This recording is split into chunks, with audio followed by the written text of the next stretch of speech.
Advocate కాజా మొయినుద్దీన్ హత్య కేసులో నిందితుల బెయిల్ పిటిషన్ ధర్మాసనం కొట్టివేసింది. ప్రధాన నిందితుడు బెయిల్ కోసం వేసిన పిటిషన్ ఈ నెల 17న హీరింగ్ ఉన్న నేపథ్యంలో పోలీసులు స్ట్రాంగ్ కౌంటర్ వేస్తారని ఆశిస్తున్నట్లు మృతుని కుమారుడు అడ్వకేట్ ఫార్వాన్ పోలీసులను కోరారు. ప్రధాన నిందితుడు మొజాయిద్దీన్ ఆలం ఖాన్ తన న్యాయవాదులు అనుచరులు కోర్టులో సైతం తనపై బెదిరింపుల చర్యలకు పాల్పడ్డారని ఆవేదన వ్యక్తం చేశారు.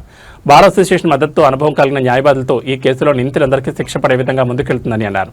తనకు నిందితుల నుంచి ప్రాణహాని ఉందని, అయినా తన పోరాటం కొనసాగుతుందని స్పష్టం చేశారు. ఈ రోజు ఖాజా మొయినుద్దీన్ అడ్వకేట్ మర్డర్ కేసులో నా నాన్నగారు మర్డర్ కేసులో జడ్జ్ గారు accuse number 2 murder accuse number 2 Mehboob Alam Khan bail పిటిషన్లో ఆర్డర్ ఇచ్చారు. ఆర్డర్ ప్రనౌన్స్ చేశారు.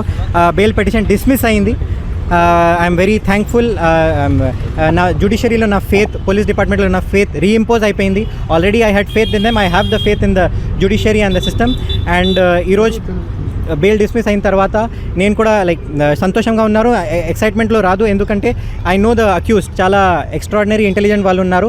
ఇప్పుడు వాళ్ళు మళ్ళీ కొత్త బెయిల్ ఇస్తారు ఇక్కడ, లేదంటే హైకోర్టుకి వెళ్తారు. అట్లాంటి నేను కూడా నా senior counsel V Raghunath sir bar council member ఆయన ఆర్గ్యుమెంట్ చెప్పారు నా తరఫు నుంచి. ఆయన సలహా తీసుకొని, ఆయన గైడెన్స్ తీసుకొని వేరే senior advocates bar council members చాలామంది ఉన్నారు, చాలా సపోర్ట్ చేస్తున్నారు, గైడ్ చేస్తున్నారు నాకు ఎట్లా కొట్లాడాలి, ఎట్లా ఇది మర్డర్ కేసు చూడాలి. ఆయన సలహా తీసుకొని నెక్స్ట్ స్టెప్ ఏం చేయాలి. ఎందుకంటే accuse number 1 murder accuse number 1 Mujahid Alam Khan ఆయన కూడా బెయిల్ వేశారు. 17కి ఉంది.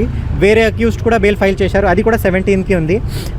ఇవి అన్ని బెయిల్ పిటిషన్స్లో ఎక్స్పెక్టేషన్ ఉంది పోలీస్ వాళ్ళు కౌంటర్ ఫైల్ చేస్తారు.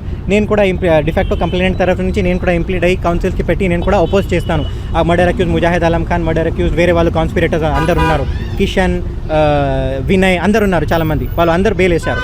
ఇంకొకటి ఏంటంటే ఈరోజు ఆర్డర్స్ ఇప్పుడు half an hour back orders pronounce అయింది. మార్నింగ్ 12:30 వాళ్ళు అక్యూజ్డ్ కౌన్సిల్ అందరూ వచ్చి నాకు నా అడ్వకేట్స్ని గొడవ చేసి, జడ్జ్ గారు ఉన్నారు, కోర్టు నడుస్తుంది, కాల్ వర్క్ నడుస్తుంది, కోర్టు ప్రొసీడింగ్ నడుస్తుంది, జడ్జ్ గారు కూర్చున్నారు, వాళ్ళు వచ్చి గలీజ్ మాటలు మాట్లాడి ఫౌల్ లాంగ్వేజ్ యూజ్ చేసి నా మీద నాకు నా కలీగ్స్కి యూజ్ చేసి ఆ ఒక ఆడియో రికార్డింగ్ ప్లే చేశాను 2 రోజులు